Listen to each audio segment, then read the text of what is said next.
अच्छा ठीक है, हमरे एक गाना कर बात लगा आवाज कयूम अब्बास जी के और हुलास ग्रुप के जितने भी मेंबर्स हैं, आप सभी से आग्रह कृपया आप सभी डांस करने के लिए मंच पर आ जाएं। बिहान बिहान कर बेरा है। चलिए हमरे एक और गीत कर साथ बढ़ा आगे, चिंता देवी जी कर साथ, और एक गाना के बाद कयूम अब्बास जी आप मंच पर आ जाएंगे।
एक और सुखल नदिया, और इनके बाद कयूम अब्बासी। आप तैयार रहेंगे एक गाना के बाद। फरमाइश है सुखल नदिया आना तैयार। उधर से क्या, कौन सा फरमाइश है? कौन वाला होने से? सुखल नदिया।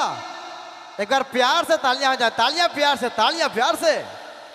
अच्छा ठीक है, हमरे एक गाना कर बात लगा आवाज कयूम अब्बासी के और हुलास ग्रुप के जितने भी मेंबर्स हैं, आप सभी से आग्रह करके आप सभी डांस करने के लिए मंच पर आ जाएं। बिहान बिहान कर बेरा है। चलिए हमरे एक और गीत के साथ बढ़ा आगे, चिंता देवी जी के साथ, और एक गाना के बाद कयूम अब्बासी आप मंच पर आ जाएंगे। है